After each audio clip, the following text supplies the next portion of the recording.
नमस्कार साथियों, स्वागत है आपका AK कैंपस पे। दोस्तों, हम मेवाड़ राजवंश पढ़ रहे थे।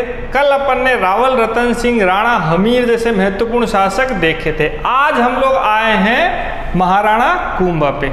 महाराणा कुंभा राणा मोकल के पुत्र थे और 1433 ईस्वी में यह मेवाड़ की राजगद्दी पे बैठते हैं।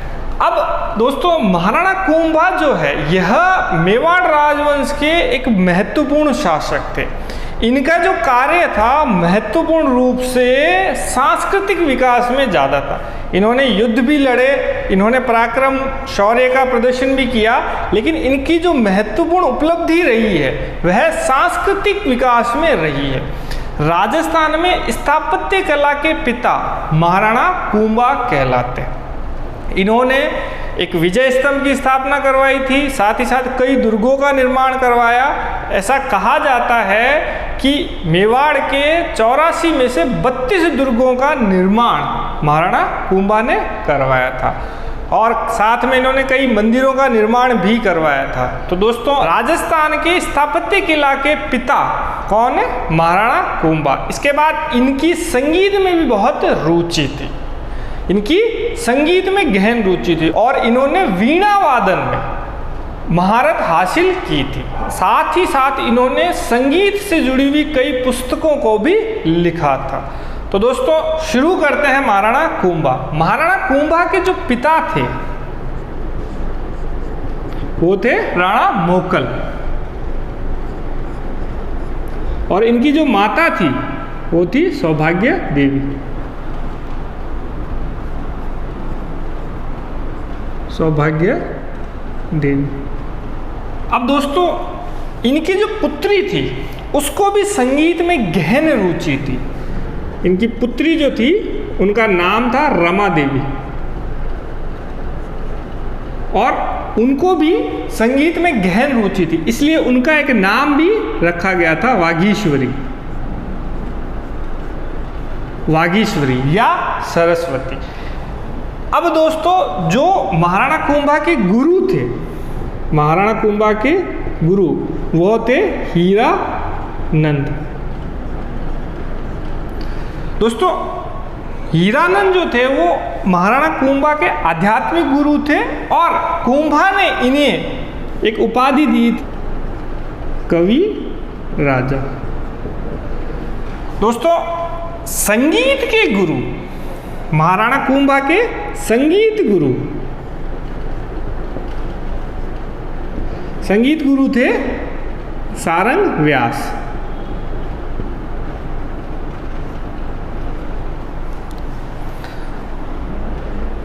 तो दोस्तों, यह तो थोड़ी बातें हुई महाराणा कुंभा के परिचय से जुड़ी। दोस्तों, महाराणा कुंभा की जो संगीत में रुचि थी यह कहीं ना कहीं गुप्त शासकों से प्रेरित थी। गुप्त वंश। अब गुप्त शासक जो थे यह विष्णु जी की पूजा करते थे और इन्हें क्या कहा जाता था? वैष्णव। मैंने दोस्तों आपको पहले बताया है कि हमारे भारत के अंदर दो देवताओं की मुख्य रूप से पूजा होती है, एक विष्णु जी और एक शिव जी। तो विष्णु जी की जो पूजा करते हैं वो कौन कहलाते हैं? वैष्णव। और जो शिव जी की पूजा करते हैं वो कौन कहलाते हैं? शैव। तो गुप्त वंश के जो शासक थे यह अपने आप को क्या मानते थे? वैष्णव। और यह अपने आप को क्या कहते थे?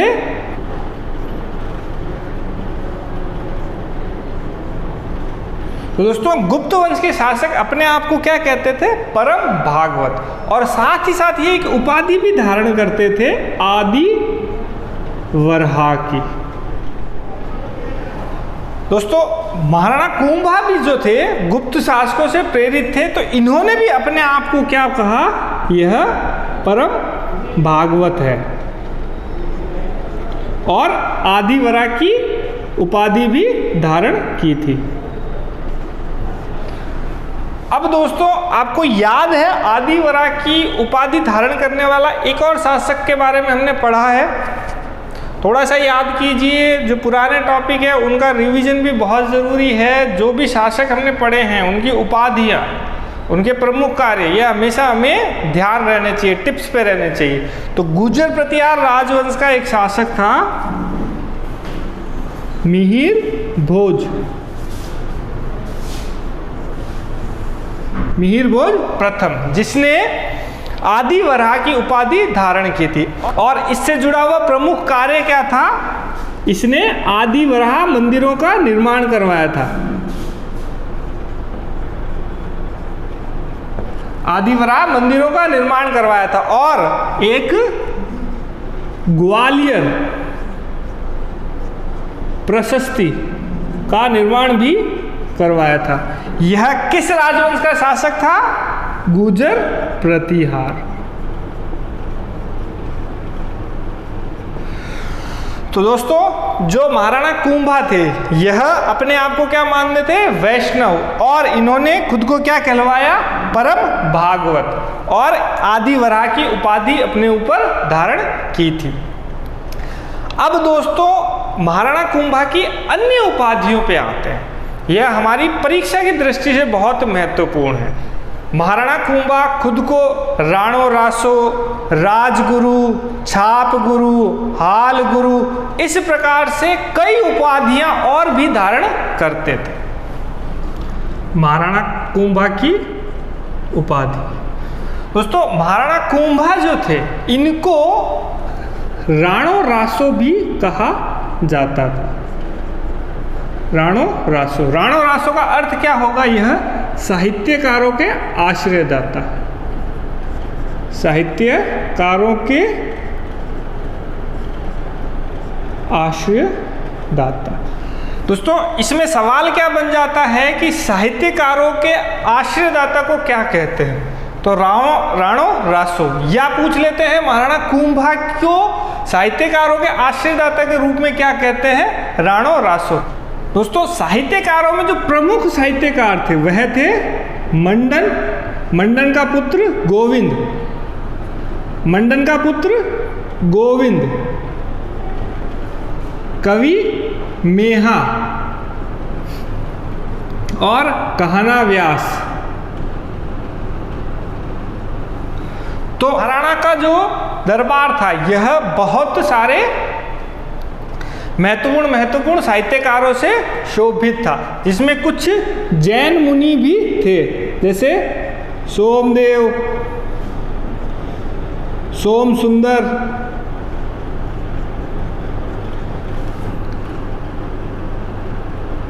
जयचंद्र सूरी आदि। दोस्तों, राणा रासो के बाद में जो महत्वपूर्ण उपाधि थी इनके पास, राजगुरु। राजगुरु का अर्थ क्या है दोस्तों? राजनीतिक सिद्धांतों का गुरु। इसके साथ एक और जुड़ी हुई है, परम गुरु। अपने समय के शासकों में सबसे सर्वोपरि कौन थे? महाराणा कुंभा। इनको उपाधि क्या दी गई थी? परम गुरु। तो अपने समय के शासकों में सबसे सर्वोपरि। एक और इनको उपाधि दी जाती है, हाल गुरु। हाल गुरु क्या होगा? पर्वतीय दुर्गों का स्वामी। जैसे मैंने दोस्तों अभी बताया था, महाराणा कुंभा को राजस्थान की स्थापत्य कला का पिता कहा जाता है। इन्होंने मेवाड़ के 84 में से 32 दुर्गों का निर्माण किया था, इसलिए इनको उपाधि भी क्या मिली है? हाल गुरु। अब एक और उपाधि इनको मिलती थी, छाप गुरु। छाप गुरु मतलब छापामार युद्ध में पारंगत, छापामार युद्ध में पारंगत। अब दोस्तों, पहाड़ी क्षेत्रों के अंदर जो युद्ध का सबसे अच्छा तरीका होता है वो छापामार युद्ध प्रणाली होती है। छापामार युद्ध प्रणाली क्या होती है? युद्ध का मतलब शांत शब्दों में यही होता है कि किसी भी दुश्मन सेना पर अचानक से हमला करते हैं, उनको खूब नुकसान पहुंचाते हैं और निकल जाते हैं। यह जो है ये मुख्य रूप से पहाड़ों में, जंगलों में क्या है, कारगर नीति है युद्ध की, जिसमें लोग क्या है घने जंगलों में छिपे रहते हैं और कोई दुश्मन सैनिक आते हैं तो उन पर अचानक से हमला करते हैं, उनको तहस नहस करके झट से वापस वहां से निकल जाते हैं। तो इसके साथ में एक और इनके साथ में उपाधि आती है, दान गुरु, महादानी। ठीक है दोस्तों, राजगुरु राजनीतिक सिद्धांतों के गुरु, परम गुरु व अपने समय के सर्वोपरि शासक। अब इसके बाद जो और महत्वपूर्ण उपाधियां आती है वो आती है अभिनव भारताचार्य।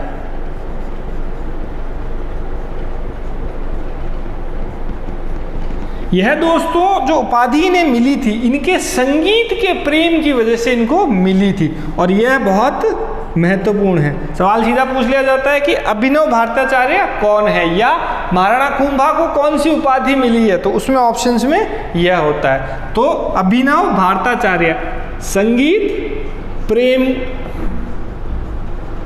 की वजह से इन्हें अभिनव भारताचार्य भी कहते हैं। अब दोस्तों मैंने बताया था कि जैसे समुद्रगुप्त जो थे वो वीणा वादन में महारत हासिल कर चुके थे, ऐसे ही महाराणा कुंभा भी क्या है, वीणा वादन में महारत हासिल कर चुके थे। तो इनको वीणा वादन के लिए भी एक उपाधि दी जाती थी, वीणा वादन प्रवीणेन, वीणा वादन प्रवीणेन।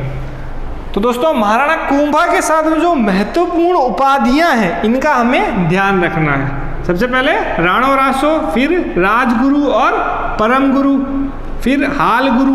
हाल गुरु का मतलब पर्वतीय दुर्गों का स्वामी। फिर दोस्तों आ जाएगा छाप गुरु।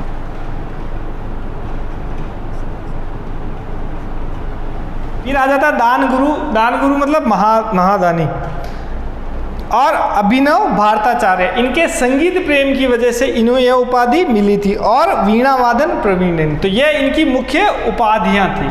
अब दोस्तों जो महाराणा कुंभा है इनका जो काल है इसमें अपन दो महत्वपूर्ण चीजें पढ़ेंगे। एक तो इनकी सैन्य उपलब्धियां और दूसरी इनकी सांस्कृतिक उपलब्धियां, और दोनों ही हमारे लिए बहुत महत्वपूर्ण है। अब दोस्तों महाराणा कुंभा की उपलब्धियां,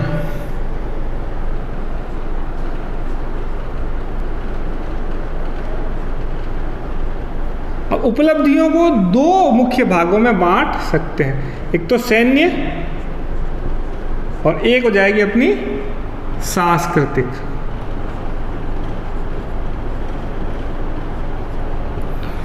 सैन्य उपलब्धियों में तो मुख्य रूप से इन्होंने भीलों के साथ में क्या नीति अपनाई, भीलों के साथ नीति। फिर मारवाड़ से कैसे शांति स्थापित की, मारवाड़ से शांति संधि। मारवाड़ से शांति संधि की आवल बावल की संधि होती है कुंभा और राव जोधा के मध्य, उसके बारे में हम थोड़ा जानेंगे। फिर आता है सारंगपुर का युद्ध। दोस्तों सारंगपुर के युद्ध में महाराणा कुंभा का युद्ध हुआ था मालवा के सुल्तान महमूद खिलजी के साथ। इसके बाद चंपानेर की संधि। दोस्तों इसके बाद एक संधि हुई थी चंपानेर की, जो गुजरात के शासक और मालवा के शासक ने मिलके की थी, किसके विरुद्ध, कुंभा के विरुद्ध। और अंत में आ जाएगा अपना सहसामल से युद्ध, सहसामल देवड़ा से युद्ध। तो दोस्तों सैन्य उपलब्धियों में मुख्य रूप से भीलों के साथ में क्या नीति रही थी, मारवाड़ के साथ जो संधि हुई थी वो सारंगपुर का युद्ध, चंपानेर की संधि और सहसामल देवड़ा से युद्ध। और सांस्कृतिक उपलब्धियों में मुख्य रूप से क्या आएगा, अपना स्थापत्य और इनका दूसरा साहित्य। दोस्तों स्थापत्य कला क्या होती है, निर्माण कला। निर्माण कला या निर्माण कार्य, मुख्य रूप से इसके अंदर महाराणा कुंभा ने विजय स्तंभ के निर्माण करवाया था, दुर्गों का निर्माण करवाया था, मंदिरों का निर्माण करवाया था। तो वो सब प्रमुख कार्य जो उनकी सांस्कृतिक उपलब्धियां रही है वह सब। और साहित्य में हमने जैसे अभी देखा था कि यह संगीत के प्रति गहन प्रेम रखते थे। तो संगीत से जुड़ी हुई कुछ रचनाएं इनकी खुद की है और कुछ इनके दरबार में जो प्रमुख साहित्यकार थे वह उन्होंने कौन कौन से ग्रंथ लिखे थे, तो इनको सम्मिलित रूप से हमें पढ़ना है। दोस्तों यह जो है यह हमारी परीक्षा के लिए बहुत महत्वपूर्ण है, इन सब को बहुत अच्छे से हमें करना है। पहले शुरुआत करते हैं इनके सैन्य उपलब्धियों से। सबसे पहले हम आते हैं भीलों के साथ नीति पर। भीलों से गुप्त नीति। दोस्तों भीलों के साथ में महाराणा कुंभा ने क्या किया, इन्होंने इनको एक सैन्य शक्ति के रूप में संगठित किया और अपने राज्य के लिए इनको उपयोग में लिया। अब जो भील होते हैं, भील मुख्य रूप से क्या है, जनजाति। अब हम सभी जानते हैं कि जो जनजातियां होती है मुख्य रूप से पहाड़ी क्षेत्रों में या जंगलों में रहती है। अब मेवाड़ राजवंश जो है यह मुख्य रूप से अरावली पर्वतीय क्षेत्र में फैला है और यह सारा क्या है, घना जंगल है। तो इस जंगल में जो मुख्य जनजाति रहती है वह कौन है, भील। अब भील जो है यह समय समय पर विद्रोह करते रहते थे। कुंभा ने भीलों को किसी भी प्रकार से परेशान करने की नीति नहीं अपनाई और इन्होंने भीलों को संगठित कर अपने लिए सैन्य शक्ति के रूप में इस्तेमाल किया था। इसके बाद दोस्तों अगला आता है मारवाड़ के साथ शांति संधि, जिस संधि को हम क्या बोलते हैं, आवल बावल की संधि। आवल बावल की संधि। दोस्तों आवल बावल की संधि हुई थी महाराणा कुंभा और राव जोधा के मध्य। दोस्तों यह राव जोधा जो है यह रणमल राठौड़ के पुत्र थे और इन्होंने जोधपुर की स्थापना की थी। जोधपुर की 1459 में स्थापना की थी और जोधपुर में एक किले का निर्माण करवाया था मेहरानगढ़।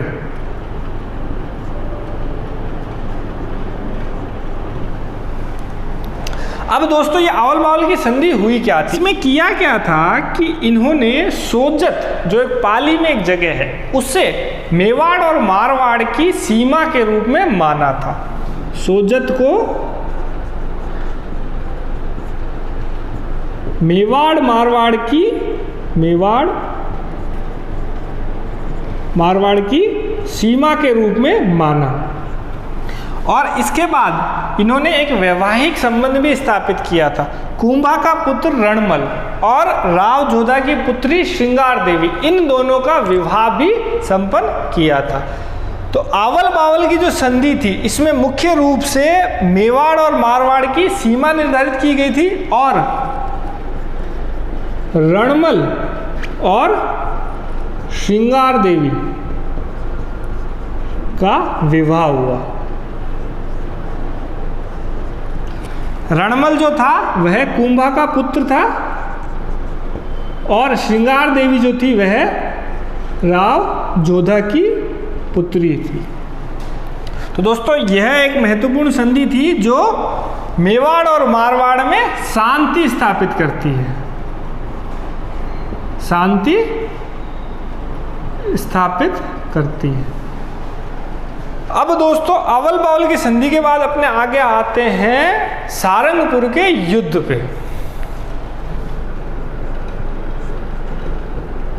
सारंगपुर का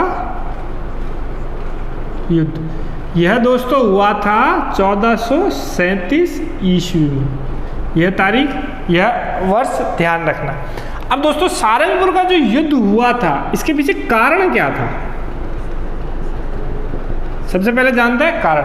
दोस्तों मैंने आपको एक बात बताई थी कि राणा मोकल की जो हत्या की थी वो किसने की थी, चाचा मेरा और महपा पवार ने। तो अपने पिता की हत्या का बदला लेने के लिए महाराणा कुंभा रणमल की सहायता से चाचा और मेरा की हत्या करवाते थे, लेकिन मौका देखकर महपा पवार जो है वो वहां से भाग जाता है और मालवा जाके शरण ले लेता। मालवा में उस समय शासक थे महमूद खिलजी। मालवा के सुल्तान कौन थे? महमूद खिलजी। तो महाराणा कुंभा महमूद खिलजी को महपा पवार को लौटाने के लिए बोलते हैं, लेकिन खिलजी क्या करता है? मना कर देता। तो इस बात से नाराज होकर कुंभा क्या करते हैं? मालवा पे चढ़ाई कर देते हैं। तो युद्ध का कारण क्या था? महपा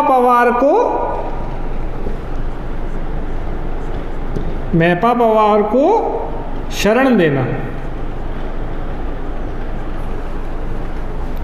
अब ये दोस्तों युद्ध हुआ किस किस के मध्य था? मालवा के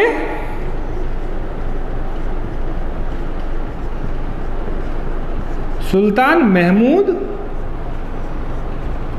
खिलजी और महाराणा कुंभा।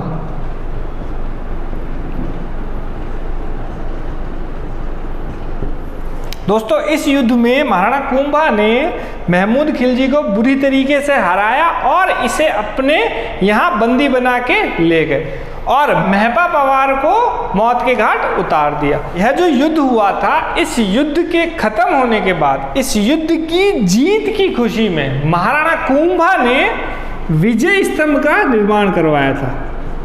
विजय स्तंभ का निर्माण करवाया था। दोस्तों विजय स्तंभ एक 9 मंजिला इमारत है जो विक्ट्री टावर भी कहलाती है। यह भारतीय मूर्ति कला का विश्वकोश कहलाता है। इसके बारे में हम दोस्तों पढ़ेंगे, लेकिन अभी हम क्या है? सैन्य अभियानों को पूरा करते हैं। अब दोस्तों जो मालवा का सुल्तान था, यह इस युद्ध को हारने के बाद में महाराणा कुंभा से बदला लेने के लिए गुजरात के सुल्तान के साथ मिल जाता है और महमूद खिलजी और गुजरात का सुल्तान कुतुबुद्दीन दोनों मिल के एक संधि करते हैं। तो सारंगपुर के युद्ध के बाद अपना अगला आता है चंपानेर की संधि। चंपानेर की संधि दोस्तों मालवा के सुल्तान महमूद खिलजी और गुजरात के सुल्तान कुतुबुद्दीन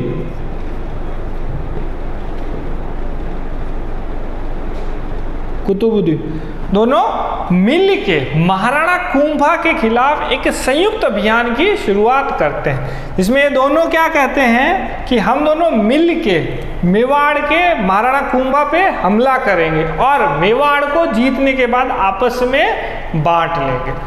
अब दोनों दोस्तों अपनी सेना को तैयार करते हैं और इसके बाद दोनों की संयुक्त सेना का एक युद्ध होता है कुंभा के साथ। बदनौर का युद्ध।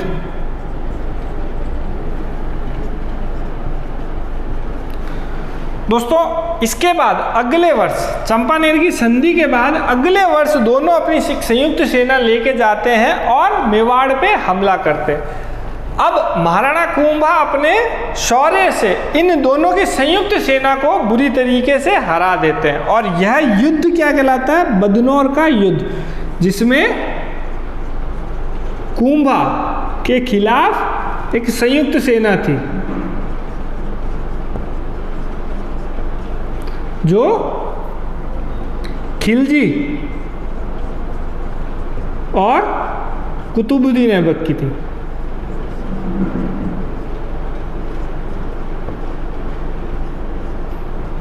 खिलजी और कुतुबुद्दीन ऐबक की। अब इसमें विजय कौन होते हैं? महाराणा कुंभा।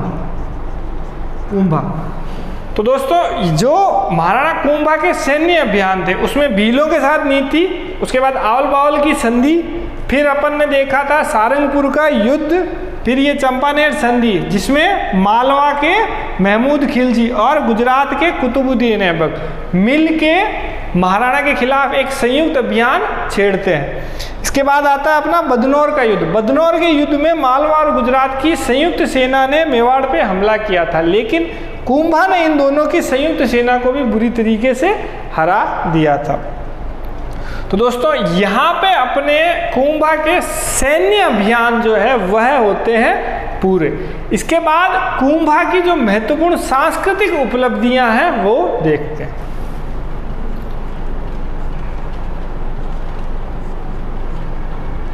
सांस्कृतिक उपलब्धियां, सांस्कृतिक उपलब्धियों में सबसे पहले आते हैं अपन स्थापत्य कला पे। स्थापत्य कला,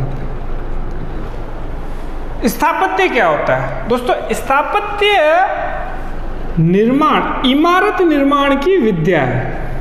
इमारत निर्माण की विद्या। अब इमारत के रूप में दुर्ग का निर्माण हो सकता है, महल का निर्माण हो सकता है, मंदिर का निर्माण हो सकता है, बावड़ी का निर्माण हो सकता है, या छतरी, या कुछ भी। तो स्थापत्य कला के रूप में सबसे पहले अपन देखेंगे महाराणा कुंभा द्वारा जो विजय स्तंभ बनवाया गया था। सबसे पहले क्या था? विजय स्तंभ। दोस्तों विजय स्तंभ जो था यह महाराणा कुंभा द्वारा सारंगपुर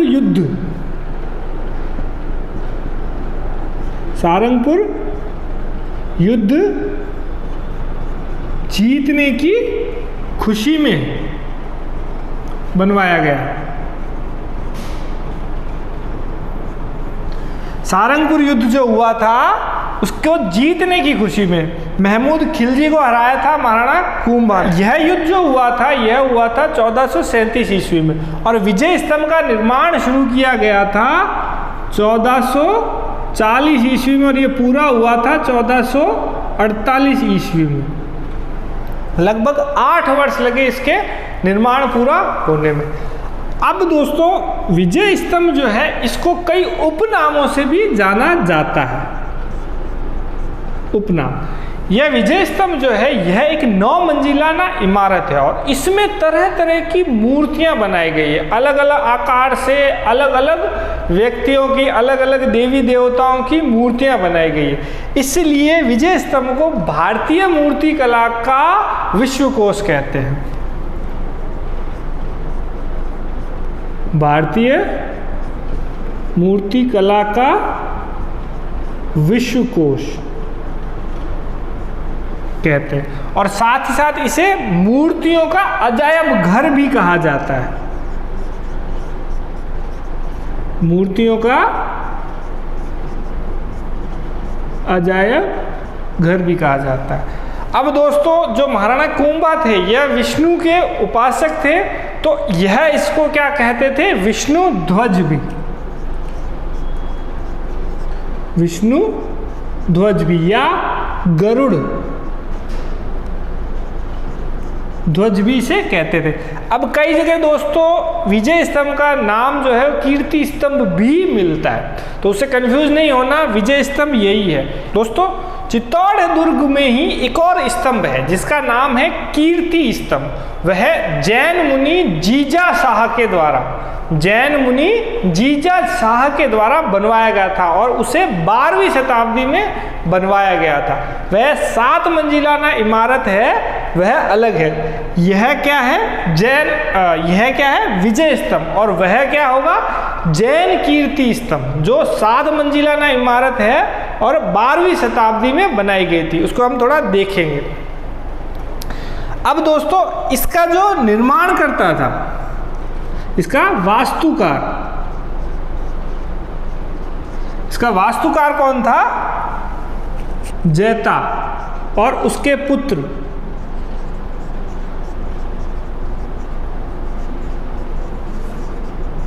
जैता और उसके पुत्र नापा, पोमा और पूंजा। दोस्तों इसका वास्तुकार कौन था? जैता और जैता के पुत्र नापा, पोमा और पूंजा। अब दोस्तों विजय स्तंभ जो है यह राजस्थान की पहली इमारत है जिस पे डाक टिकट जारी किया गया था। और कभी आपने माध्यमिक शिक्षा बोर्ड का लोगो देखा होगा तो उसके अंदर भी इसी विजय स्तंभ को दिखाया गया है। साथ ही साथ राजस्थान पुलिस का जो लोगो है उसके अंदर भी यह विजय स्तंभ स्थित है। तो दोस्तों यह महाराणा कुंभा द्वारा बनवाया गया था 1440 से 1448 ईस्वी के मध्य। अब यह सारंगपुर युद्ध जीतने की खुशी में बनवाया गया था। अब इसके उपनाम जो है यह भारतीय मूर्तिकला का विश्वकोश मूर्तियों का अजायब घर। वास्तुकार कौन है इसके? जैता और उसके पुत्र नापा पोमा पूंजा। अब इसमें दोस्तों एक महत्वपूर्ण बात आती है, यह 9 मंजिला इमारत है और इसकी चौड़ाई जो है वो 30 फीट है और ऊंचाई है 122 फीट। इसकी चौड़ाई कितनी है? 30 फीट और ऊंचाई कितनी है? 122 फीट। इसकी जो 8वीं मंजिल है, 8वीं मंजिल पर कोई भी मूर्ति नहीं है, कोई भी मूर्ति नहीं है। 8वीं मंजिल पे कोई मूर्ति स्थित नहीं है। और साथ ही साथ तीसरी मंजिल पर अरबी भाषा में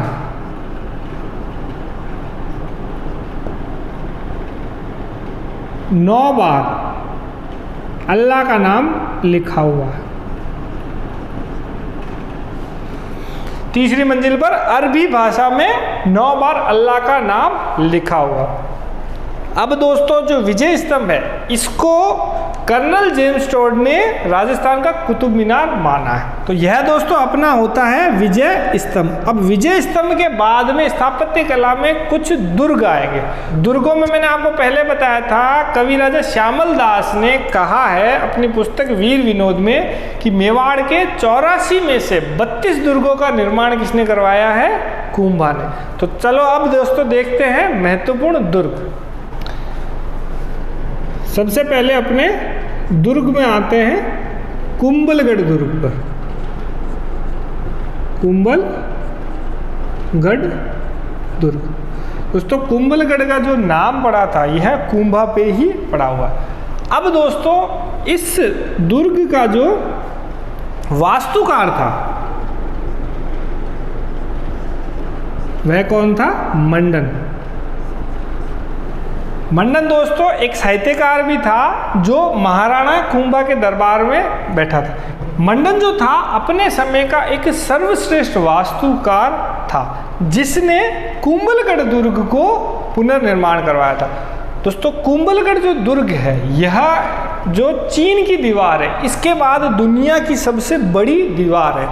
इसके परकोटे की कुल लंबाई, परकोटे की लंबाई है 36 किलोमीटर। मतलब पूरी जो इसके चारों तरफ दीवार फैली है वह कितनी लंबी है? 36 किलोमीटर। और इसकी चौड़ाई इतनी है कि इसमें एक साथ 8 घोड़े चल सकते हैं। इसकी चौड़ाई इतनी है कि इसमें एक साथ 8 घोड़े चल सकते हैं। अब दोस्तों कुंभलगढ़ दुर्ग जो है यह मेवाड़ मारवाड़ सीमा का प्रहरी कहलाता है। अगर हम इस किले को देखें तो इस किले में एक तरफ तो पहाड़ है और दूसरी तरफ क्या है? मैदान। पहाड़ी जो क्षेत्र है वो मेवाड़ में आता है और जो मैदानी क्षेत्र है वो कहाँ आता है? मारवाड़ में। इसका सबसे ऊंचा भाग, इस कुंभलगढ़ किले का सबसे ऊंचा भाग क्या कहलाता है? कटारगढ़। अब कुंभलगढ़ किले के अंदर जो कटारगढ़ था यह महाराणा कुंभा का निवास स्थल था। महाराणा कुंभा का निवास स्थल। अब इस कटारगढ़ को मेवाड़ की आंख भी कहते हैं। मेवाड़ की आंख भी कहते हैं। यह जो कटारगढ़ है इसे एक और अन्य नाम से और जाना जाता है बादल महल। बादल महल। ये इतनी ऊंचाई पे स्थित है कि इसके चारों तरफ ऐसा लगता है जैसे बादल ही बादल है, इसलिए इसका नाम क्या पड़ा हुआ है, बादल महल। अब दोस्तों एक महत्वपूर्ण बात ध्यान रखनी है कि जो महाराणा प्रताप थे उनका जो जन्म हुआ था वह इसी बादल महल में हुआ था। तो महाराणा प्रताप का जन्म, महाराणा प्रताप का जन्म कहाँ हुआ था, इसी कटारगढ़िया, इसी बादल महल में। और महाराणा उदय सिंह का जो राज्याभिषेक हुआ था वह भी कहाँ हुआ था, कुंभलगढ़ के दुर्ग में। दोस्तों कुंभलगढ़ दुर्ग के ये अंदर एक प्रशस्ति स्थित है जिसके बारे में हम पहले बात कर चुके हैं, कुंभलगढ़ प्रशस्ति। कुंभलगढ़ प्रशस्ति। अब यह जो प्रशस्ति है इसका निर्माण किसके द्वारा हुआ है, महेश द्वारा।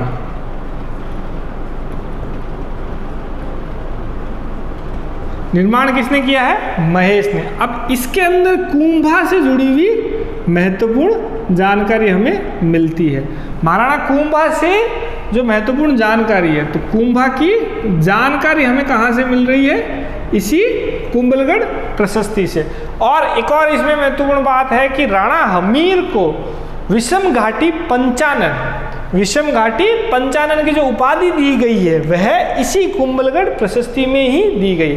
कुंभलगढ़ प्रशस्ति दोस्तों हम इतिहास के स्रोतों के अंदर अध्ययन कर चुके हैं।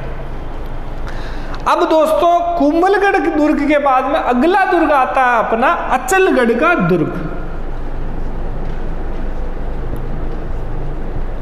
अचलगढ़ का दुर्ग।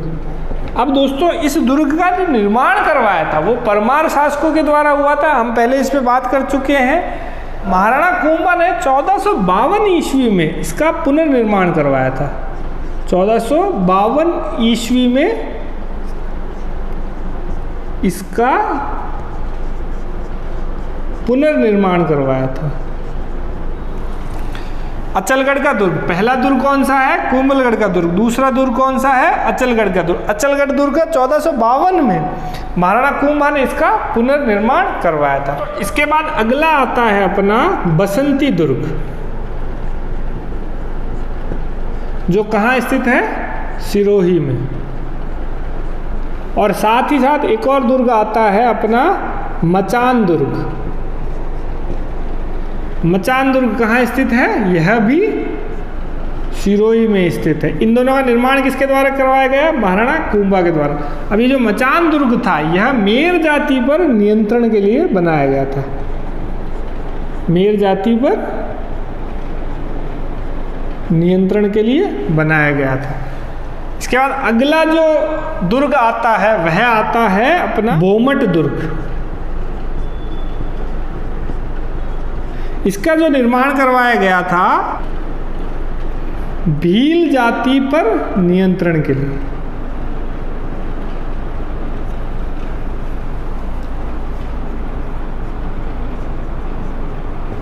भील जाति पर नियंत्रण के लिए। तो दोस्तों यह तो हुए प्रमुख दुर्ग। अब दुर्गों के बाद में इन्होंने कुछ मंदिरों का निर्माण भी करवाया था। मंदिरों में जो सबसे प्रमुख मंदिर है,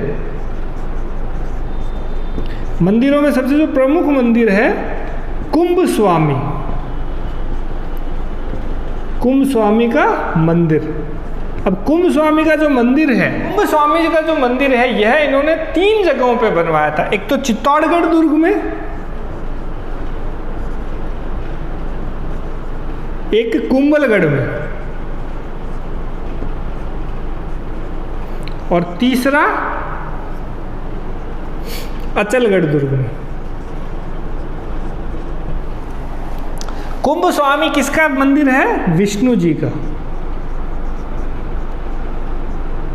किसका मंदिर है, विष्णु जी का। हमने पहले बोला था कि महाराणा कुंभा जो थे इन्होंने आदि वराह की उपाधि धारण की थी और यह विष्णु जी के उपासक थे, इनको वैष्णव कहा जाता था। तो कुंभ स्वामी कौन है, विष्णु जी। इनके 3 मंदिरों का निर्माण करवाया था, चित्तौड़गढ़ में, कुंभलगढ़ में, अचलगढ़ में। इसके बाद में चित्तौड़गढ़ में ही मीरा मंदिर का निर्माण इन्होंने करवाया था। मीरा मंदिर चित्तौड़गढ़।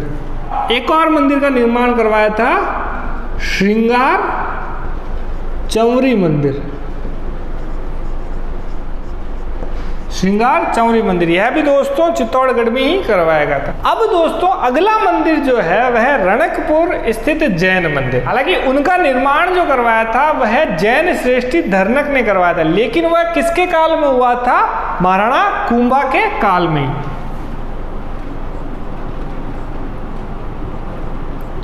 रणकपुर के जैन मंदिर, इनका निर्माण किनके काल में हुआ था? महाराणा कुंभा के काल में। किसके द्वारा किया गया था? एक जैन श्रेष्ठी धर्नक शाह द्वारा। अब दोस्तों इसके अंदर जो सबसे महत्वपूर्ण मंदिर माना जाता है वह कौन सा माना जाता है? चौमुखा मंदिर। चौमुखा मंदिर जो किन्हें समर्पित है? आदिनाथ को। आदिनाथ कौन है दोस्तों? महावीर स्वामी, इन्हें समर्पित। अब दोस्तों इसके अंदर एक महत्वपूर्ण बात आती है कि यह मंदिर जो है इसके अंदर 24 मंडप है और 84 इसमें शिखर और 1444 इसमें स्तंभ है। 1444 इसमें स्तंभ, और इसी मंदिर को स्तंभों का अजायब घर कहा जाता है। इसे क्या कहा जाता है? स्तंभों का अजायब घर। दोस्तों ये जो 1444 स्तंभ है, यह कोई भी दो स्तंभ एक जैसे नहीं, सारे के सारे स्तंभ अलग अलग अलग बनाया जाता है। इसीलिए इसे क्या कहते हैं? स्तंभों का अजायब घर। स्तंभों का अजायब घर। अभी रणकपुर जैन मंदिर है, किनके काल में बना था? महाराणा कुंभा के ही काल में बना था। अब दोस्तों ये तो अपनी सांस्कृतिक उपलब्धियों में स्थापत्य कला होती है पूरी। इसके बाद अपने आते हैं साहित्य के विकास पे। दोस्तों महाराणा कुंभा जो थे यह खुद एक बहुत बड़े संगीतज्ञ थे। जैसे मैंने पहले बताया था कि इनको संगीत के अंदर गहन रुचि थी, उसकी वजह से इनको उपाधि दी गई थी अभिनव भारताचार्य, साथ ही साथ वीणा वादन प्रवीणेन। तो दोस्तों इन्होंने संगीत से जुड़ी हुई कुछ रचनाएं स्वयं ने की थी, जैसे कुंभा की रचना है जिसमें संगीत राज, सूड प्रबंध,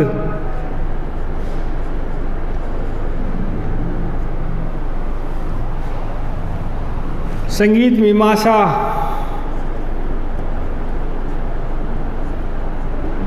और एक गीत गोविंद जो जयदेव की पुस्तक थी उस पर इन्होंने टीका लिखा था, रसिक प्रिया।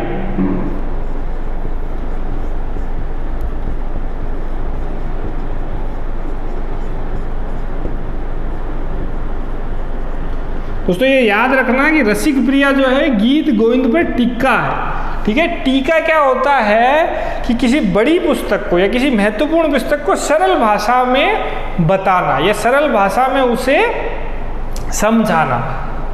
तो रसिक प्रिया जो है गीत गोविंद जयदेव की एक प्रमुख पुस्तक है, उसको इन्होंने सरल भाषा में लिखा था रसिक प्रिया के रूप में।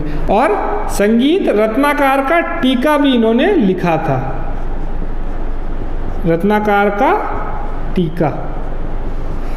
तो दोस्तों जो प्रमुख रचनाएं रही, संगीत राज, सूड प्रबंध, संगीत मीमांसा, रसिक प्रिया, संगीत रत्नाकर का टीका, यह कुंभा की द्वारा स्वयं रचना की गई थी। दोस्तों कुंभा को केवल संगीत में ही रुचि नहीं थी, अन्य साहित्यों में भी बहुत रुचि थी। इन्हें मेवाड़ी, कन्नड़ और मराठी तीनों भाषाओं का अच्छा अनुभव था, उनमें यह लिख भी लेते थे।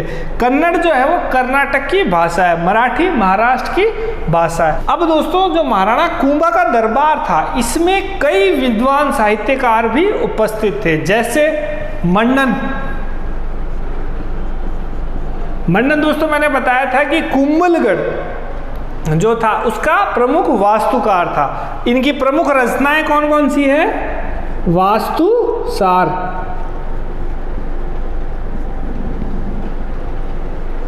देवमूर्ति प्रकरण,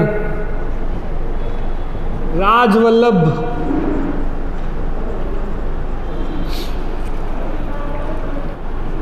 रूप मंडन। इसके बाद इनके पुत्र गोविंद, इसके बाद मंडन के पुत्र गोविंद, इनकी प्रमुख रचना कौन सी है? कलानिधि, सार समुच्चय। दोस्तों ये जो सार समुच्चय है यह आयुर्वेद के रहस्यों पर एक पुस्तक है, जिसके अंदर कई बीमारियों का विश्लेषण है और बीमारियों के उपचार भी इन्होंने लिखे हैं। और तीसरा क्या है? द्वार दीपिका। अब दोस्तों जो मंडन थे इनके एक भाई भी थे, नाथा। नाथा के द्वारा वास्तु मंजरी की रचना की गई है। दोस्तों महाराणा कुंभा के दरबार में कुछ प्रमुख जैन विद्वान भी उपस्थित रहते थे, जैसे सोमदेव है, सोम सुंदर है, मुनि सुंदर है, जयचंद्र सूरी है। अब दोस्तों एक और महत्वपूर्ण साहित्यकार थे कान्हा व्यास। कान्हा व्यास, इन्होंने एकलिंग,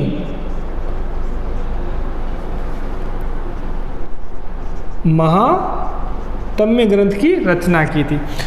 दोस्तों एकलिंग महात्म्य के आधार पर हम ये कह सकते हैं कि जो महाराणा कुंभा थे यह वेद, स्मृति, व्याकरण, राजनीति इन सब में बहुत निपुण थे। और इनको जो उपाधियाँ दी गई है राजगुरु की, राजनीतिक सिद्धांतों के गुरु, वह बहुत सही दी गई है। तो दोस्तों इसी के साथ अपना महाराणा कुंभा होता है पूरा। कुंभा एक महत्वपूर्ण शासक थे और इनकी जो उपलब्धियां हैं इनको बहुत अच्छे से आपको ध्यान रखना। इन पे सीधे सीधे सवाल पूछे जाते। जैसे पहले अपने सैन्य अभियानों के बारे में जाना था। सैन्य अभियानों में मुख्य रूप से अवल बावल की संधि है, सारंगपुर का युद्ध है, चांपानेर की संधि है। यह कब हुए थे, किस किस के बीच में हुए थे और इनका नतीजा क्या रहा था।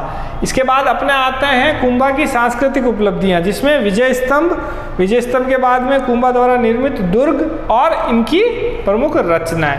तो इन सब के बारे में दोस्तों बहुत अच्छे से ध्यान से इनको पढ़ो।